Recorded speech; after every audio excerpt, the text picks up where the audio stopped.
is one of 3 known existing standalone GAR halls in the state of Illinois. The other 2 are in upstate. One is in Aurora, the other one is in Rockford. Both of those are owned by their municipalities and were built with public funds.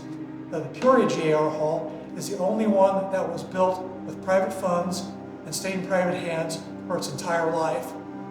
It was built in 1909. The GAR post had been in existence in Peoria since 1879. They had a rented 3rd floor walk-up about 2 blocks away from this site. And as the members aged, they decided they did not want to do all those stairs. So the post commander at the time, Byron Floyd Bryner, decided that he would try to raise funds to build their own standalone hall. And he set out to raise funds, first with the post members and then with the general public. However, that was not going to be enough. One of the former post members, a man by the name of Joseph Benedict Greenhut, he came down from Chicago originally. He lost his business in the Great Chicago Fire, but he had relatives in Peoria. He said, "Come on down, the water's fine." He was in distilling, so that's why the water is very important.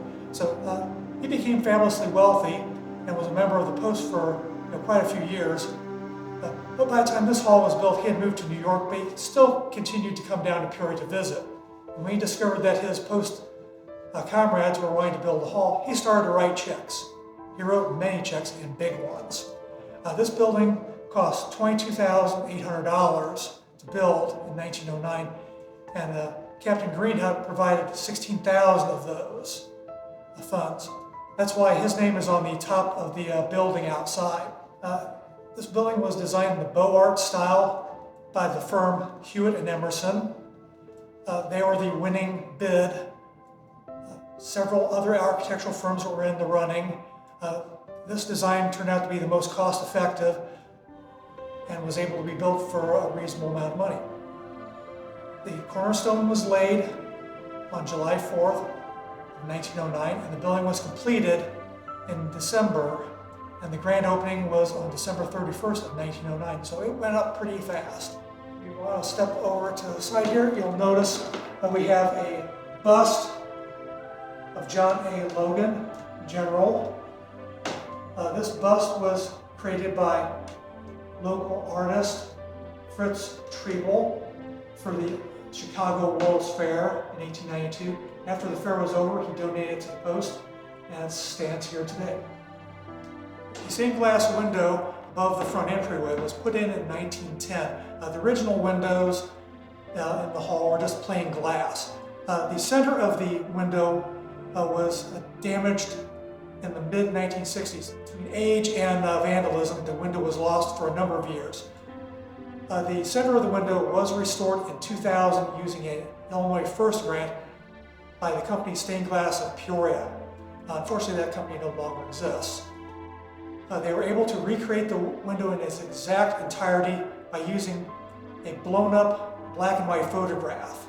They were able to create all the pieces in exact size, and they matched the colors of the stained glass from the surrounding arch that remained.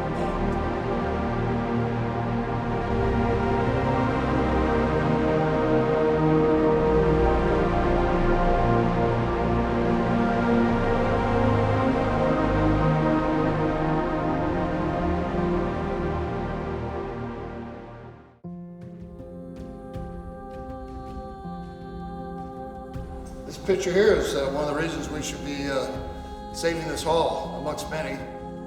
Andersonville, where there was a lot of Civil War prisoners, is actually a place now where they have a POW MIA museum, where they have all the numbers and videos of people that were POWs. There are POW MIAs from this war too, from the Civil War. Actually, that's a sad thing. Speaking of POW MIAs, I'm going to get on that subject whether you like it or not. In my opinion, if you aren't there to the flag and all that stuff, If you forget about the POWs and MIAs, then they don't exist anymore. If you forget about the history of the Civil War, it doesn't exist anymore.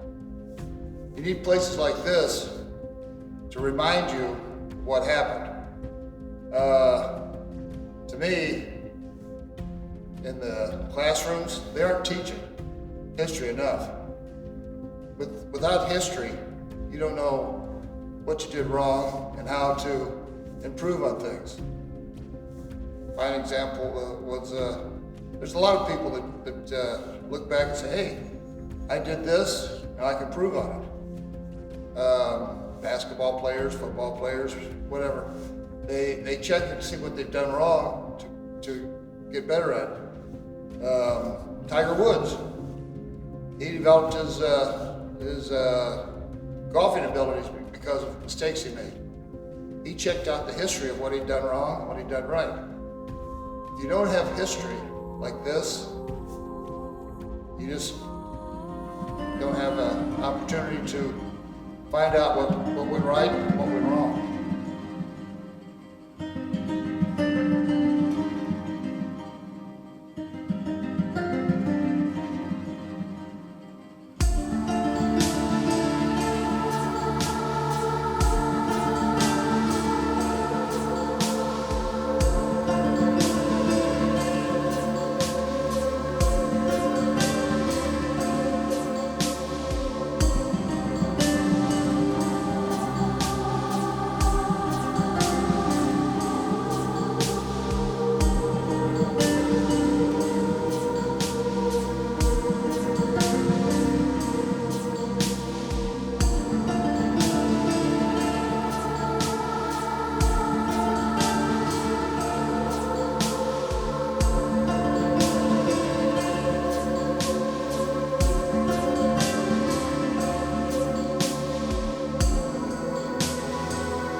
After the veterans were in the hall for a number of years, their numbers dwindled. By 1926, there were only about a dozen or so Civil War veterans.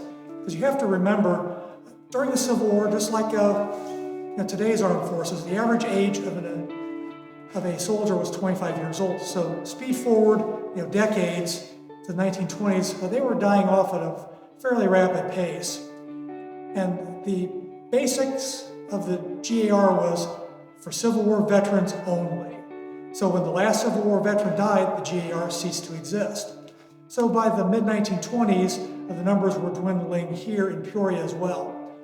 So in 1926, the post members elected to turn the hall over to what's known as the Allied Orders. The Allied Orders are the auxiliary groups, the Sons of Union Veterans, Daughters of Union Veterans, the Women's Relief Corps, the Bryner Women's Group. So they took care of the hall and used it, rented it out to other organizations, church groups, and for their own uses, up into the 1960s, when their numbers began to dwindle.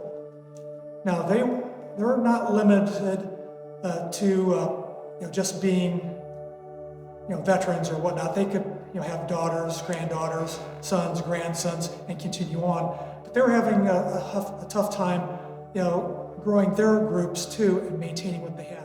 What was almost a nail in the coffin for this building occurred in the early 1970s. What was happening around town was urban renewal. Buildings were coming down, new ones were going up, vacant lots were created. And why is that important? Well, this building, along with many other buildings in the downtown area, were heated by steam. Steam was provided by the local utility company. And by the early 1970s, there were fewer and fewer buildings that required steam heat. So the Central Oil Light Company told the remaining groups and buildings that were using the utility service that it was going to be discontinued.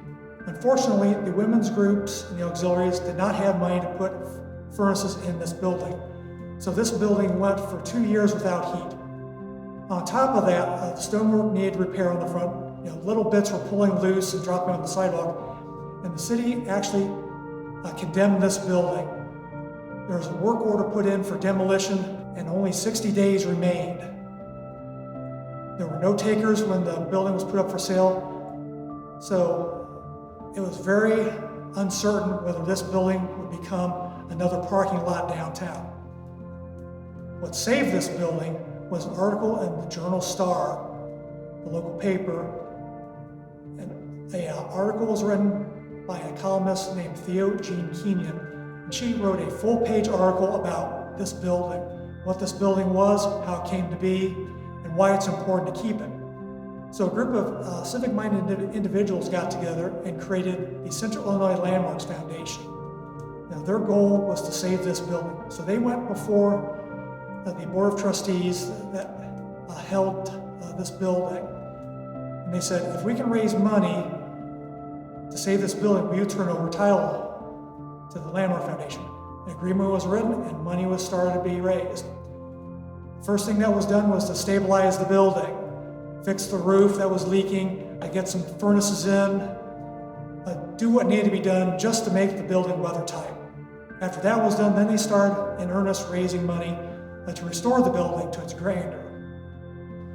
This room that we're standing in, the auditorium, was the first room that was completed. They held a grand opening in 1979. They had a very nice historical Civil War-based program. The building was also available for people to rent for parties and receptions and civic events, and it's still like that today.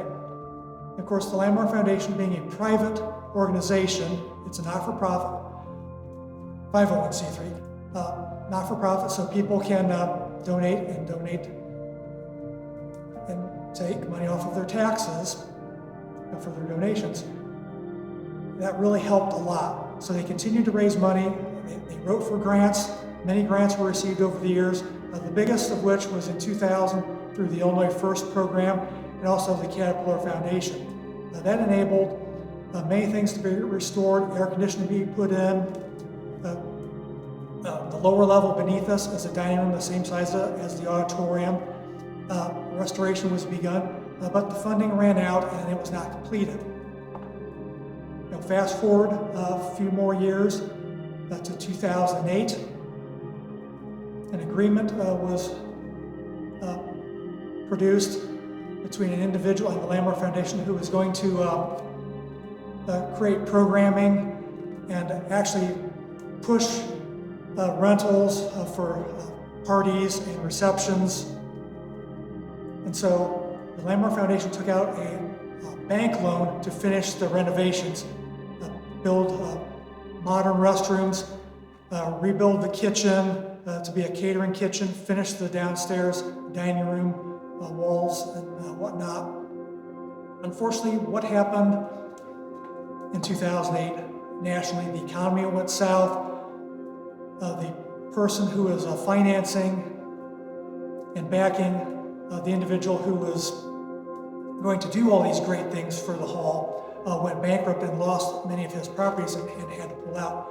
So that left the Landmark Foundation with a bank note to pay, which was $100,000. That's not small change, and no income.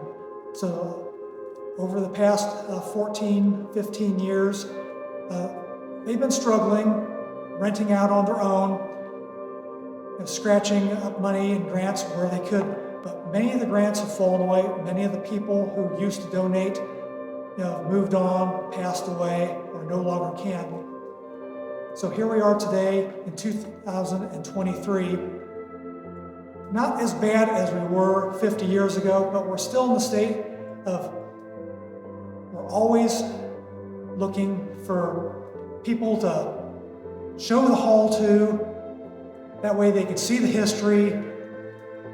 If you go around downtown Peoria, there's so few of the buildings from the early 1900s or late 1800s left. This is one of the few. And why is an old building important? Not just because it's an old building and it's nice to have, but it's the history behind it. The Civil War veterans, they fought and died to preserve the Union. And they built this hall as a memorial, not to themselves, but to what they believed in. And so it's important that we keep these buildings, not just because they're cool, which they are, but as an example of history. And it's living history, because we today can still use these buildings.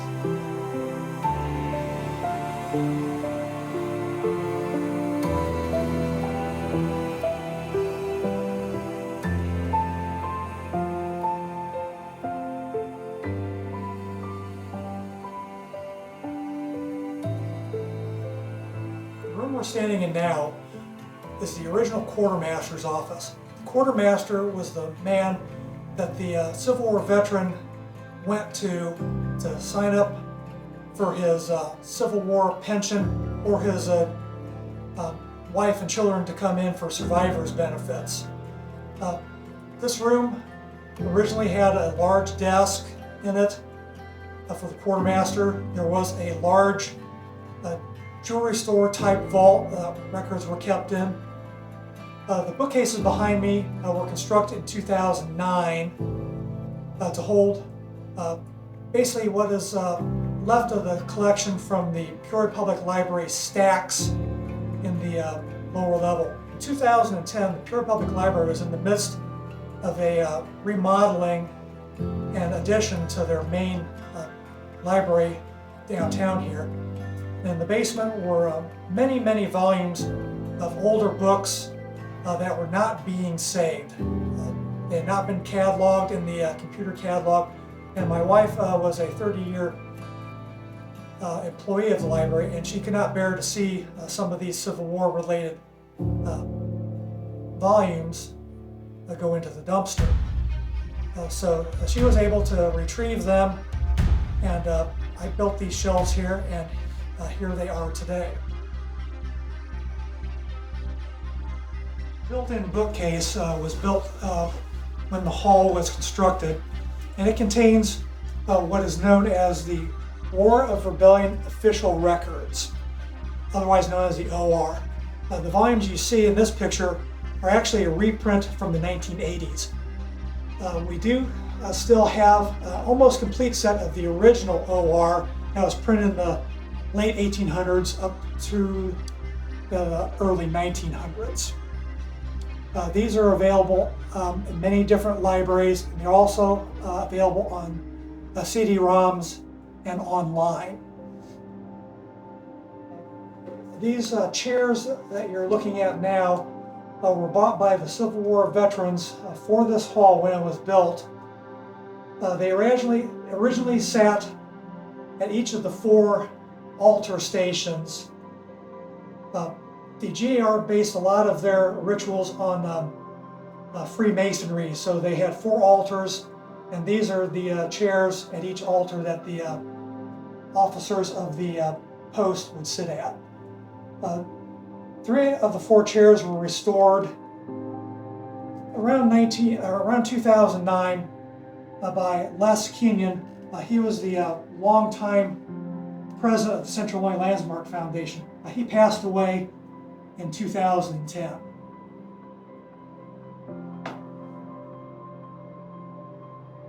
The OR was basically a compilation of all of the orders and correspondence that took place between basically the officers of the various regiments and companies. This was all collected by the federal government and published into these volumes.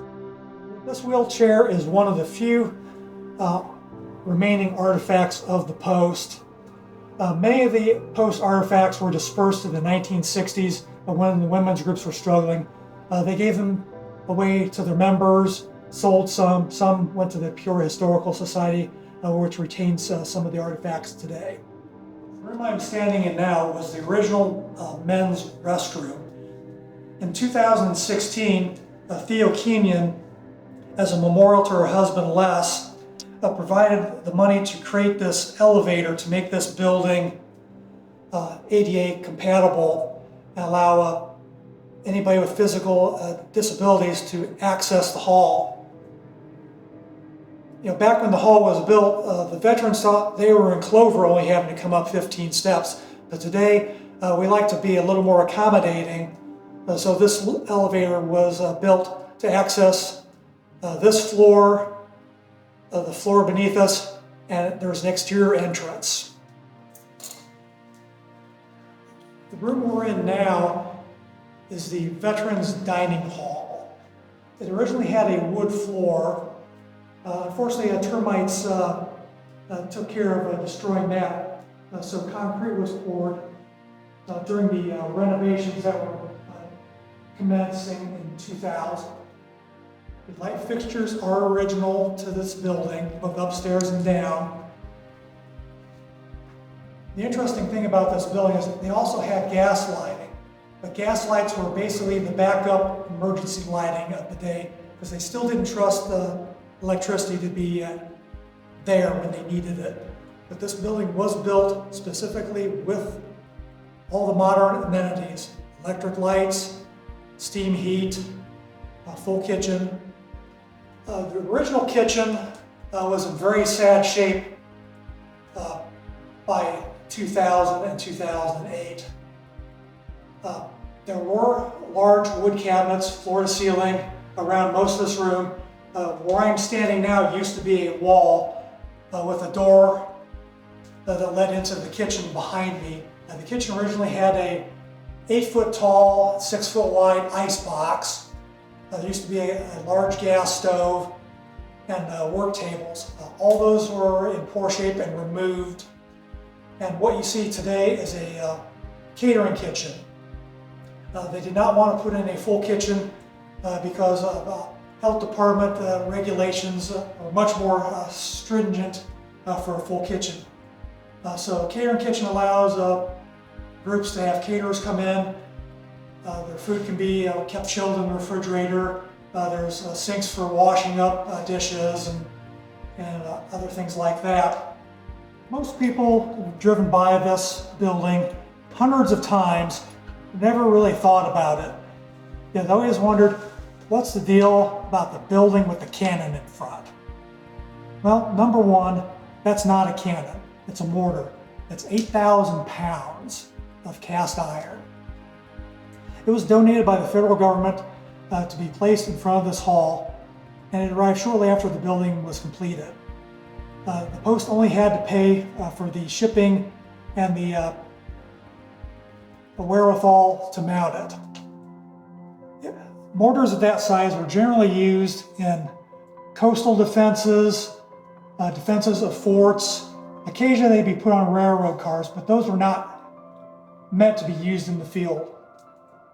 The stack of balls on the other side of the entryway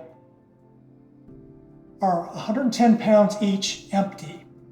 Those are empty, they're welded together so they'd stay stacked the way they are. History isn't dead, history lives. You too can be a part of history by helping to save this hall, so it will continue on for many more decades. It is available for rent through the Central Illinois Landmarks Foundation. They have a website which you'll see a slide with all the pertinent information. There's also a Facebook page. You just need to type in GAR Hall Peoria and something will pop up that has pictures and videos of what's been going on at the hall. You can donate to the Central Illinois Landmarks Foundation through a link on their website. They have several levels of donation. There's no limit, as little or as much as you feel that you'd like to donate. But history is important, buildings are important. If you go to Europe, you see buildings that are hundreds of years old, since the United States is a fairly young country by those standards, we need to keep these old places, not just because of the architecture, but because of what they stand for, who built them, and just to keep them going.